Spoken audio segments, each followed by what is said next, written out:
Donald Trump unloads on Fed Chair Jerome Powell after he refuses to tip his hand on rate cuts, calling him an enemy and comparing him to Chinese dictator Xi Jinping, then says U.S. firms are ordered to look at alternative offshoring locations. Trump tweeted Friday that, now the Fed can show their stuff. Trump slammed reports Thursday the United States is headed toward a recession. He said the Fed moves like quicksand. Fed Chair Powell said on Friday regarding interest rates that, we will act as appropriate to sustain the expansion. Our great American companies are hereby ordered to immediately start looking for an alternative to China, said the trade war posed a complex, turbulent situation. White House aides privately warned him earlier this month an economic downturn is coming. Just in time for his re-election campaign, Trump warned the stories about the struggling economy won't work because I always find a way to win. The economy is strong and good, whereas the rest of the world is not doing so well. He tweeted Friday morning by Jeff Earl, deputy U.S. political editor for DailyMail.com, and Emily Gooden, U.S. political reporter for DailyMail.com and published 1547 British Summertime, the 23rd of August 2019, updated, 1723 British Summertime, the 23rd of August 2019. President Donald Trump tore into Jerome Powell Friday after the Fed chair refused to provide a clear signal he will bend to Trump's demand for rate cuts, comparing him to China's President Xi Jinping, his chief economic and political rival. My only question is, who is our bigger enemy, Jay Powell or Chairman Xi? Trump attacked on Twitter, minutes after the release of a Powell speech. Trump also blasted China following its imposition of new retaliatory tariffs on U.S. products, saying U.S. companies are hereby ordered to begin seeking alternative places to do business. Trump misspelled the name of Powell, his own nominee to the powerful Fed position. Trump used the title, Chairman Kim, which connotes his head of the Chinese Military Commission, an acknowledgement of his unchallenged military power. She also serves as president and head of the Chinese Communist Party. We will act as appropriate to sustain the expansion, Powell said in remarks at a meeting of the Fed in Jackson Hole, Wyoming. Trump has long cast China as the greatest threat to the U.S., and is engaged in a furious trade war that Friday morning prompted China to level tariffs on $75 billion of U.S. products. Trump tweeted Friday, as usual, the Fed did nothing. It is incredible that they can speak without knowing or asking what I am doing, which will be announced shortly. We have a very strong dollar and a very weak Fed. I will work brilliantly with both, and the U.S.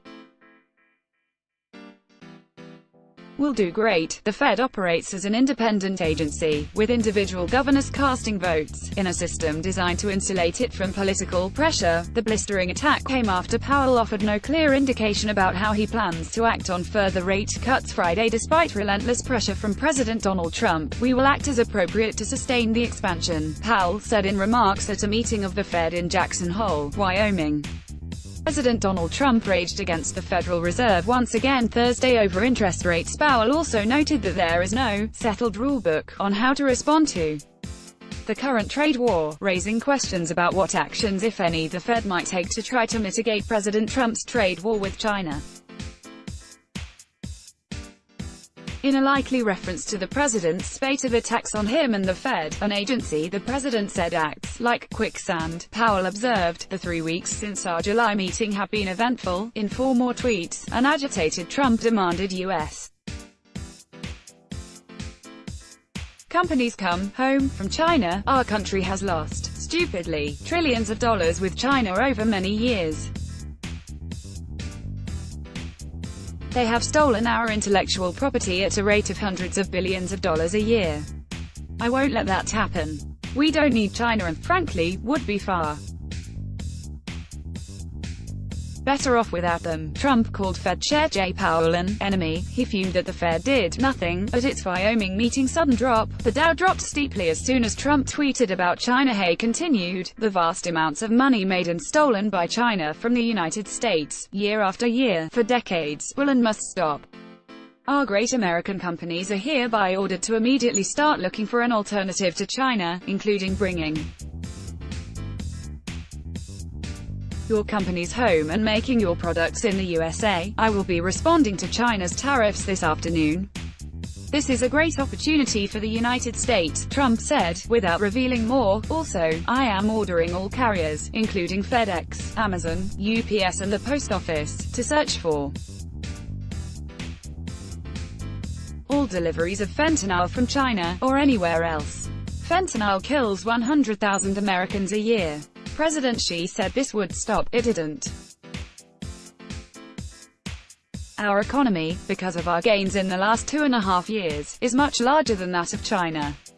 We will keep it that way. Trump went into a Twitter age and compared Powell to the head of China. Trump referred to Chinese President Xi Jinping as Chairman Xi, China's President Xi Jinping, L, and Colombia's President Ivan Duque Marquez inspect Chinese honor guards during a welcoming ceremony outside the Great Hall of the People on July 31, 2019 in Beijing. China be linking Powell to Xi Jinping. Trump was bringing up a major rival who he said he was chosen to confront, and whose response could determine whether there is a slowdown that could imperil Trump. Trump said Tuesday, "The fact is, somebody had to take China on. My life would be a lot easier if I didn't take China on. But I like doing it, because I have to do it." Last week Trump said China was like an anchor on us. China was killing us with unfair trade deals. Trump has also said he has good relations with Xi and praised him. In April, Trump said of Xi, he said, "But I am not king, I am president." I said, "No, you're president for life, and therefore you're king." Powell says Trump's trade wars have complicated the Fed's ability to set interest rate policies. In his speech, speaking to a Fed policy conference in Jackson Hole, Powell pointed to increasing evidence of a global economic slowdown and suggests that uncertainty from Trump's trade wars has contributed to it. He said the trade war posed a complex, turbulent situation. He also said he was carefully watching developments. Powell said the outlook for the U.S. economy remains favorable but that it continues to face risks. Powell reiterates that the Fed will act as appropriate to sustain the expansion. The Fed cut rates last month for the first time in a decade, and financial markets have baked in the likelihood of further rate cuts this year, said Powell. Fitting trade policy uncertainty into this framework is a new challenge. Setting trade policy is the business of Congress and the administration, not that of the Fed. According to a text of his speech, there are, however, no recent precedents to guide any policy response to the current situation. Moreover, while monetary policy is a powerful tool that works to support consumer spending, business investment, and public confidence, it cannot provide a settled rulebook on international trade, Powell said. He spoke after President Trump had tweeted Friday that, "Now the Fed can show their stuff." That tweet followed yet another series of attacks on Powell and the Fed that Trump launched the day before, though in more restrained terms than in the past. Trump went after the Federal Reserve Thursday by saying it moves like quicksand, after blasting the central bank a day earlier. The president once again brought up Germany, which has begun selling long-term bonds offering a negative yield, amid a global move toward safe investments amid turbulent markets. Germany borrowed nearly $1 trillion by offering the bonds, which don't pay any interest to the investors buying them. Germany sells 30-year bonds offering negative yields. Germany competes with the USA, Trump tweeted Thursday. "Our Federal Reserve does not allow us to do what we must do.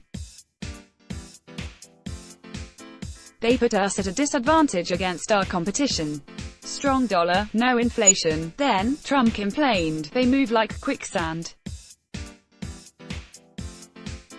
Fight or go home." The president made the comment as he prepares to head to France for a meeting with the G7 industrial nations, including Germany. Later, Trump tweeted, "The economy is doing really well. The Federal Reserve can easily make it record-setting. The question is being asked, why are we paying much more in interest than Germany and certain other countries? Be early, for a change, not late. Let America win big, rather than just win." He also complained about the comparison with Germany on Wednesday. He tweeted, "So Germany is paying zero interest and is actually being paid to borrow money, while the US, a far stronger and more important credit, is paying interest." As he left the White House for a day trip, Trump intoned, "We'll see what happens with the Federal Reserve, whether or not they finally get smart and reduce interest rates, like many other places around the world that we have to compete with." Trump on Friday slammed reports the United States is headed toward a recession, even as White House aides privately warned him an economic downturn is coming, just in time for his re-election campaign. The president warned the stories about the struggling economy won't work because I always find a way to win. Trump has made a strong U.S. economy the centerpiece of his argument to voters on why they should give him a second term in office. Donald Trump slammed reports the United States is headed toward a recession. The economy is strong and good, whereas the rest of the world is not doing so well. Despite this, the fake news media, together with their partner, the Democrat Party, are working overtime to convince people that we're in, or will soon be going, into a recession. He tweeted Friday morning, "They are willing to lose their wealth, or a big part of it, just for the possibility of winning the election. But it won't work because I always find a way to win, especially for the people. The greatest political movement in the history of our country will have another big win in 2020, he added. Aides told the president earlier this month that some of their internal forecasts showed the economy could slow markedly over the next year. Not quite a recession, but a dip that would come as his re-election campaign was kicking into high gear, The Washington Post reported, and Trump responded he thinks he can convince Americans the economy is strong. "Despite what any numbers show, our economy is incredible," Trump told reporters in the Oval Office on Tuesday. "Our economy is doing fantastically," he repeated, but aides also described the president as obsessed with media coverage of the economy because he's worried Americans will believe the news and stop spending. In the last couple of weeks, when the market dipped down, it did strike an amount of fear within the White House, a White House official told the Post. "There's been a sense going into 2020 that we can bounce back from virtually everything if the economy stays strong." Trump has kept the heat on Federal Reserve Chairman Jay Powell to cut interest rates. Private caution from aides comes as advisors publicly insist the economy is doing great, echoing the president's messaging. "We think the economy is in sound shape," Larry Kudlow, director of the National Economic Council, told reporters at the White House on Thursday afternoon. "We don't anticipate anything but a strong, solid economy," he said. "That's my message. Folks are working, they're spending," and when asked if a recession was possible, Kudlow said he doesn't see one in the foreseeable future, while unemployment remains at a 50-year low. Some other economic indicators have sparked worry. Business investment has stalled and American manufacturing slowed for the first time in 10 years this month, endangering blue-collar jobs. Trump's latest tweets come as Federal Reserve Chairman Jay Powell prepares to speak at the Fed's annual Jackson Hole Symposium on Friday morning. Remarks Wall Street and the president will be listening to closely. Trump has used the Fed as his punching bag when it comes to the economy and kept the central bank under siege, demanding it cut interest rates. "Now the Fed can show their stuff," he tweeted Friday morning ahead of Powell's remarks. He kept the heat on this week. "I'd like to see a cut in the Fed rate because that should have happened a long time ago. I think they're being very tardy and not doing it and not having done it sooner. They raised too quickly. And, you know, I've been quite vocal on that," Trump said Tuesday. And Team Trump continues to push a strong economic message, with aides taking up the president's call to blame Democrats and the media for any recession talk. "Now they are pushing a recession lie," White House Deputy Press Secretary Hogan Gidley said of the media Tuesday on Fox News. "The fact is so many on the left want these horrible things to be true, instead of pushing for more coverage about the incredible nature of our economy and how far it's gone." Larry Kudlow, director of the National Economic Council, has pushed the message the economy is sound. Trump, too, has pushed a strong economy message. "I think the word recession is a word that's inappropriate because it's just a word that certain people, I'm going to be kind, certain people, and the media, are trying to build up because they'd love to see a recession. "We're very far from a recession," he said Tuesday in the Oval Office. In a poll from the Associated Press and Center for Public Affairs research out Friday, voters gave Trump his highest rating for handling the economy, approving of his job performance there over his handling of gun policy, immigration, and healthcare. But even on the economic issue, Trump is slightly underwater. 46% approve of his handling and 51% disapprove. Kudlow indicated on Thursday the White House could roll out a tax cut plan next year during the 2020 election, a sign the administration is looking at future economic numbers. "We're looking at what I call tax cuts 2.0, he said. "It's a long-range project to help long-range growth of the economy to provide additional tax relief to middle-income people, blue-collar people," he added, "and it probably will come out during the campaign." Blue-collar voters helped put Trump in the White House during the 2016 election. There have been other signs this week of a slowdown in economic growth. U.S. Steel, a company whose renaissance has been a key part of the Trump narrative, said it would lay off 200 workers. It will also idle 2 blast furnaces for at least 6 months at Great Lakes and Gary Works plants in Michigan, citing lower steel prices and softening demand. The layoffs were characterized as temporary in filings, but the company admitted they could last longer than 6 months, in another indicator that the U.S. economy is slowing down. Michigan is critical to Trump's re-election prospects, and his win there in 2016 helped put him in the White House.